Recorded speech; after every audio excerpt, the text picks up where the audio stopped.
Friend, आज BSc second year में unit 5 विद्युत रसायन फर्स्ट में हम विद्युत चालक, विद्युत चालकता, विद्युत अपघटन के नियम, चालकत्व का निर्धारण तथा चालकत्व पर तन्यता के प्रभाव का अध्ययन करेंगे। तो सबसे पहले हम डिस्कस कर रहे हैं विद्युत चालक एवं चालकता। तो विद्युत चालक ऐसे पदार्थ होते हैं जिनमें से विद्युत धारा प्रवाहित होती है, जैसे तांबा, सिल्वर, अम्ल क्षार तथा लवण के जलीय विलयन। तथा विद्युत अचालक ऐसे पदार्थ होते हैं जिनमें से विद्युत धारा का प्रवाह नहीं होता है, जैसे रबर, लकड़ी आदि। अब है विद्युत चालकता, इलेक्ट्रिकल कंडक्शन। इलेक्ट्रिकल कंडक्शन है कि किसी भी पदार्थ में से इलेक्ट्रिक करंट का फ्लो होना इलेक्ट्रिकल कंडक्शन कहलाता है। यह प्रोसेस 2 टाइप से होती है। फर्स्ट है मेटेलिक या इलेक्ट्रॉनिक कंडक्टर, सेकंड है इलेक्ट्रोलाइटिक कंडक्टर। तो फर्स्ट हम डिस्कस कर रहे हैं धात्विक या इलेक्ट्रॉनिक चालकता। धात्विक या इलेक्ट्रॉनिक चालकता के आधार पर विद्युत चालक धात्विक चालक या इलेक्ट्रॉनिक चालक कहलाते हैं तथा इनमें जो इलेक्ट्रिक करंट का प्रवाह है वो इलेक्ट्रॉनों के द्वारा होता है। चूँकि इलेक्ट्रॉन ऋणायन होते हैं अतः ये धनायन की ओर माइग्रेट करते हैं। चूँकि इसमें ओनली इलेक्ट्रॉनों का प्रवाह होता है अतः रासायनिक संगठन में कोई चेंज नहीं होता है तथा ऐसे चालकों की चालकता ताप को बढ़ाने से घटती है। नव जैसे ऐसे एग्जाम्पल हैं, जैसे धातुएं हैं, चांदी, तांबा, एलॉयज हैं, ग्रेफाइट हैं, कुछ ठोस लवण हैं, वो धात्विक चालकता या इलेक्ट्रॉनिक चालकता शो करते हैं। अब सेकंड है विद्युत अपघटनी चालकता। अतः इस आधार पर चालक विद्युत अपघटनी चालक या आयनिक चालक होते हैं, क्योंकि इनमें इलेक्ट्रिक करंट का प्रवाह आयंस के द्वारा होता है तथा इसमें आयंस अपने विपरीत आवेशित इलेक्ट्रोड की ओर माइग्रेट करते हैं तथा विपरीत आवेशित इलेक्ट्रोड पर जाकर ये नए प्रोडक्ट बनाते हैं, जिससे इनके कंपोजिशन में चेंज होता है। अतः हम कह सकते हैं कि विद्युत अपघटनी चालक में आयनों के प्रवाह के कारण उन चालकों के रासायनिक संगठन में परिवर्तन होता है तथा इन चालकों की चालकता ताप के बढ़ाने पर बढ़ती है, क्योंकि जैसे जैसे ताप इंक्रीज होता है विद्युत अपघट्य की आयनन की मात्रा बढ़ती है तथा आयनों की गति बढ़ती है और इससे इन चालकों की चालकता बढ़ती है। नव डिस्कस करेंगे विद्युत अपघटन, उसके नियम। तो विद्युत अपघटन के लिए फेराडे ने 2 नियम दिए। फर्स्ट है फेराडे का प्रथम नियम। फेराडे का प्रथम नियम क्या है कि जब किसी विद्युत अपघटन होता है तो उसमें किसी इलेक्ट्रोड, वो कैथोड भी हो सकता है या एनोड भी हो सकता है, उस पर निक्षेपित होने वाले पदार्थ की मात्रा उस विलयन में प्रवाहित होने वाली विद्युत की मात्रा या चार्ज के समानुपाती होती है। अर्थात हम कह सकते हैं कि W समानुपाती Q, जहाँ W निक्षेपित पदार्थ की मात्रा है किसी भी इलेक्ट्रोड पर तथा Q विद्युत की मात्रा है। चूँकि हम जानते हैं Q बराबर IT होता है, जहाँ I विलयन में प्रवाहित होने वाली इलेक्ट्रिक करंट है जिसको हम एम्पियर में मापते हैं तथा T समय है, अतः W समानुपाती IT, या हम इसको लिख सकते हैं W बराबर ZIT, जहाँ Z एक समानुपाती स्थिरांक है जिसे रासायनिक तुल्यांक कहते हैं। यदि I बराबर 1 एम्पियर हो तथा T बराबर 1 सेकेंड हो तो यहाँ से W बराबर क्या होगा, Z होगा। अर्थात हम कह सकते हैं कि Z पदार्थ की ग्रामों में वह मात्रा है जो 1 कूलाम विद्युत आवेश को विलयन में प्रवाहित होने पर किसी भी इलेक्ट्रोड, कैथोड या एनोड पर निक्षेपित होती है तथा इसकी जो यूनिट है वो ग्राम पर कूलाम होती है। सेकंड है फेराडे का द्वितीय नियम। फेराडे का द्वितीय नियम क्या कहलाता है कि जब विभिन्न विद्युत अपघट्य लेते हैं और उनमें विद्युत धारा की समान मात्रा प्रभावित की जाती है तो इलेक्ट्रोडों पर मुक्त होने वाले भिन्न भिन्न पदार्थों की मात्रा उन पदार्थों के केमिकल इक्विवेलेंट के प्रोपोर्शनल होती है। अर्थात हम कह सकते हैं कि W समानुपाती E, जहाँ E केमिकल इक्विवेलेंट या रासायनिक तुल्यांक है। इसे हम इस प्रकार भी डिफाइन कर सकते हैं कि W/E बराबर कांस्टेंट। जैसे यदि 2 विद्युत अपघट्य किन्हीं दो सेल में फिल किए हुए हैं और उन पर विद्युत पदार्थ की मुक्त हुए मात्राएं W1 तथा W2 हैं, तो हम इस नियम को इस प्रकार भी डिफाइन कर सकते हैं कि W1/E1 बराबर W2/E2। इसे हम लिख सकते हैं कि W1/W2 बराबर E1/E2, जहाँ E1 व E2 उन दोनों पदार्थों के रासायनिक तुल्यांक है। चूँकि प्रथम नियम के अनुसार W1 बराबर हो जाएगा Z1 इंटू IT तथा W2 बराबर हो जाएगा Z2 इंटू IT। अतः यहाँ से हमें W1/W2 बराबर प्राप्त होगा Z1/Z2। अतः हम कह सकते हैं कि Z समानुपाती E, जो Z किसी भी पदार्थ का विद्युत रासायनिक तुल्यांक है, अर्थात कि किसी भी पदार्थ का विद्युत रासायनिक तुल्यांक उसके रासायनिक तुल्यांक के प्रोपोर्शनल है। डिस्कस करेंगे कंडक्टेंस या चालकत्व। चालकत्व क्या होता है? ये किसी भी विद्युत अपघट्य में जो विद्युत धारा प्रवाहित होती है उसके प्रवाहित होने की सरलता को बताता है कि वो किस प्रकार से प्रवाहित हो रही है। अर्थात हम कह सकते हैं कि उसके प्रवाहित होने में बाधा उत्पन्न हो रही है या नहीं हो रही, इसके प्रभाव को कौन बताता है? चालकत्व बताता है। चूँकि चालकत्व को हम C से रिप्रेजेंट करते हैं तथा इसकी इकाई ओम इनवर्स या महो होती है तथा SI मात्रक सीमेंस होता है। चूँकि चालकत्व प्रतिरोध का व्युत्क्रम होता है, अतः C बराबर 1/R, जहाँ R प्रतिरोध को रिप्रेजेंट करता है तथा प्रतिरोध की इकाई ओम होती है। नौ विशिष्ट चालकत्व या विशिष्ट चालकता। विशिष्ट चालकत्व या इसे ही विशिष्ट चालकत्व को ही चालकता कहते हैं, जिसे हम कापा से रिप्रेजेंट करते हैं। हम जानते हैं कि जब किसी इलेक्ट्रोलाइट में इलेक्ट्रिक करंट का फ्लो होता है तो जो भी चालक है उसका प्रतिरोध उसकी लंबाई तथा लंबाई के तो समानुपाती तथा उसके एरिया के व्युत्क्रमानुपाती होता है, अर्थात R समानुपाती L/A, जहाँ L उस चालक की लंबाई तथा A उसका एरिया है। अब यहाँ पर हम एक समानुपातिक स्थिरांक रो लेते हैं जिसे हम स्पेसिफिक रेजिस्टेंस कहते हैं। अतः R बराबर रो इंटू L/A प्राप्त होता है। यदि L 1 सेंटीमीटर है तथा A 1 सेंटीमीटर स्क्वायर है तो यहाँ से क्या प्राप्त होगा? R बराबर रो। अर्थात यदि किसी विद्युत अपघट्य के विलयन को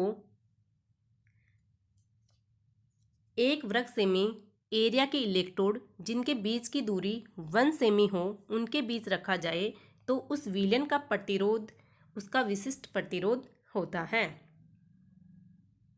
एवं विशिष्ट प्रतिरोध का जो व्युत्क्रम होता है उसे ही हम विशिष्ट चालकत्व या विशिष्ट चालकता कहते हैं, जिसे कापा से रिप्रेजेंट करते हैं। अतः कापा बराबर 1/रो।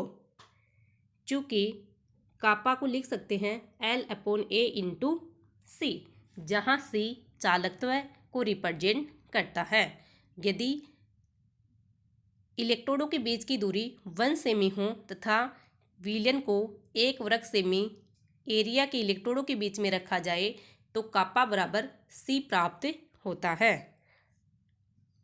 अर्थात हम कह सकते हैं कि 1 सेमी दूरी पर रखे हुए दो इलेक्ट्रोड जिनका क्षेत्रफल 1 वर्ग सेमी है उसमें रखे हुए विलयन का जो कंडक्टेंस होती है वो ही उसकी स्पेसिफिक कंडक्टेंस या कंडक्टिविटी कहलाती है। अर्थात उस विलयन की चालकत्व ही उसकी चालकता या विशिष्ट चालकता कहलाती है। या विशिष्ट चालकता को हम इस प्रकार भी डिफाइन कर सकते हैं कि किसी विद्युत अपघट्य के एक घन सेमी विलयन की कंडक्टेंस उस विलयन की कंडक्टिविटी या स्पेसिफिक कंडक्टेंस कहलाती है। इसका मात्रक ओम इनवर्स सेमी इनवर्स होता है या महो सेमी इनवर्स होता है। तथा इसका एसआई मात्रक सीमेन मीटर इनवर्स होता है। डिस्कस करेंगे तुल्यांकी चालकता, इक्विवेलेंट कंडक्टिविटी या मोलर चालकता, मोलर कंडक्टिविटी। तुल्यांकी चालकता क्या होती है?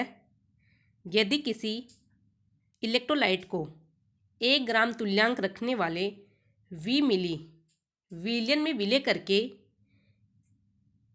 1 सेमी दूरी पर रखे 2 इलेक्ट्रोडों के मध्य रखने पर उसके द्वारा जो भी आयन प्रोड्यूस होते हैं उनके द्वारा उत्पन्न चालकता को तुल्यांकी चालकता कहते हैं, जिसे हम लेम्डा ई या लेम्डा से रिप्रेजेंट करते हैं। अर्थात लेम्डा बराबर होता है कापा इंटू 1 ग्राम तुल्यांक विद्युत अपघट्य रखने वाले विलयन का घन सेमी में आयतन, यानी लेम्डा बराबर K इंटू वी, या इसको हम इस प्रकार लिख सकते हैं लेम्डा बराबर K इंटू 1000/n, जहाँ n नॉर्मेलिटी को रिप्रेजेंट करता है तथा कापा स्पेसिफिक कंडक्टेंस को रिप्रेजेंट करता है तथा इसका मात्रक ohm inverse semi square gram equivalent inverse होता है।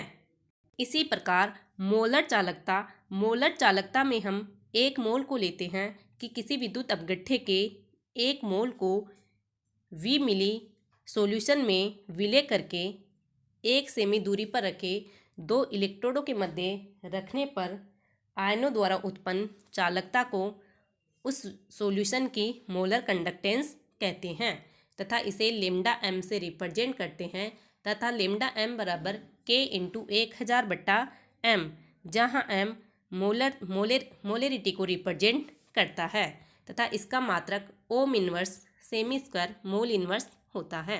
नाउ डिस्कस करेंगे measurement of conductance. Measurement of conductance के लिए जो जिस भी सॉल्यूशन का हमें कंडक्टेंस मेजर करनी है उसे हम एक विशेष प्रकार के सेल में लेते हैं जिसे हम कंडक्टिविटी सेल कहते हैं। कंडक्टिविटी सेल में क्या होता है, इसमें एक प्लेटिनम की प्लेट होती है जो कि इलेक्ट्रोड का कार्य करती है तथा इसके लिए हम ये उपकरण काम में लेते हैं जिसमें ये AB एक समान मोटाई का प्लेटिनम ईडियम मिश्र धातु का एक तार है। इस तार पर एक सर्पी संपर्क अक्ष चलता है तथा व्हीटस्टोन ब्रिज के साथ एक प्रतिरोध बॉक्स या रेजिस्टेंस बॉक्स R लगा है जो कि व्हीटस्टोन ब्रिज की एक भुजा की तरह कार्य करता है तथा इसके पास में कंडक्टिविटी सेल लगा हुआ है जिसमें जिस सॉल्यूशन की चालकता ज्ञात करना है उसका सॉल्यूशन फिल किया हुआ है और इस सेल को हम थर्मोस्टेट में रखते हैं ताकि चालकता का निर्धारण के समय ताप कांस्टेंट रहे। अतः यह ब्रिज की दूसरी भुजा की तरह कार्य करता है तथा यहाँ एक हेडफोन T लगा हुआ है तथा एक प्रेरण कुंडली I लगी होती है जिससे कि विद्युत धारा प्रवाहित होती है। जैसे ही हम इसमें विद्युत धारा का प्रवाह करते हैं तो जो प्रतिरोध बॉक्स R होता है उसमें से किसी प्रतिरोध को निकाल देते हैं तथा अब ये स्लाइड कॉन्टेक्ट होता है, इसको इस तार AB पर चलाते हैं तथा वह बिंदु ज्ञात करते हैं जिस बिंदु पर हेडफोन में मिनिमम आवाज़ सुनाई देती है। जहाँ पर मिनिमम आवाज़ सुनाई देती है इस स्थिति में हम कहते हैं कि जो व्हीटस्टोन ब्रिज है वो बैलेंस हो गया है तथा उस बिंदु को हम नोट कर लेते हैं। जैसे कि माना कि वह बिंदु अक्स बिंदु है, इस बिंदु को ही हम इक्विवेलेंट पॉइंट कहते हैं। तो यहाँ से इस पैमाने पर ये लंबाई AX तथा BX को ज्ञात करके हम विलयन का रेजिस्टेंस ज्ञात कर लेते हैं। अतः सेल C में विलयन का प्रतिरोध अपॉन प्रतिरोध बॉक्स के द्वारा लगाए गए प्रतिरोध बराबर लंबाई BX अपॉन लंबाई AX। अतः यहाँ से विलयन का प्रतिरोध बराबर लंबाई BX अपॉन लंबाई AX इंटू R। प्रतिरोध R लंबाई BX AX के मान रखकर हम सेल में जो विलयन रखा हुआ है उसका प्रतिरोध ज्ञात कर लेते हैं। चूँकि हम जानते हैं कि जो प्रतिरोध है उसका व्युत्क्रम ही विलयन की चालकत्व होगी। अतः यहाँ से हम विलयन का चालकत्व ज्ञात कर लेते हैं। नाउ डिस्कस करेंगे सेल कांस्टेंट। सेल कांस्टेंट को अक्स के द्वारा रिप्रेजेंट करते हैं। चूँकि हम जानते हैं कि प्रतिरोध R बराबर rho into L upon A होता है, जिसको व्युत्क्रमित करने पर हमें कापा बराबर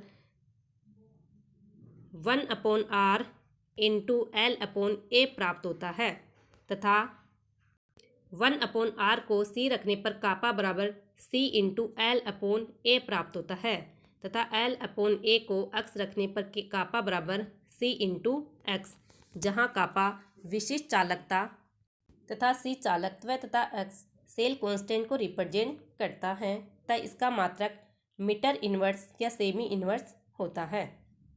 नव डिस्कस करेंगे कि चालकत्व पर तन्यता का प्रभाव। चूँकि हम जानते हैं कि कोई भी सॉल्यूशन हुए उसकी स्पेसिफिक कंडक्टेंस एवं इक्विवेलेंट कंडक्टेंस आयनों की संख्या पर निर्भर करती है, बट विलयन को तल्लु करने पर जो स्पेसिफिक कंडक्टेंस है वो डिक्रीज होती है, क्योंकि जैसे ही हम किसी विलयन को तल्लु करते हैं तो उसमें आयनों की संख्या में तो वृद्धि होती है, लेकिन उसके विलयन के आयतन में भी वृद्धि अधिक होती है। अर्थात हम कह सकते हैं कि प्रति मिली आयनों की संख्या में कमी होती है। अतः विशिष्ट चालकता डिक्रीज होती है, क्योंकि विशिष्ट चालकता प्रति घन सेमी विलयन की चालकता होती है। लेकिन विलयन को तल्लु करने पर उसकी तुल्यांकी चालकता या मोलर चालकता इंक्रीज होती है, क्योंकि विलयन को तल्लु करने पर जो भी हम 1 ग्राम तुल्यांकी भार या 1 मोल विलयन रखने वाले विद्युत अपघट्य रखने वाले विलयन का आयतन बढ़ता है, अतः लेकिन उसकी विशिष्ट चालकता घटती है, परंतु इसकी तुल्यांकी चालकता जो कि लेमडा इंटू वी का गुणनफल होता है, अतः इसकी तुल्यांकी चालकता का मान इंक्रीज होता है।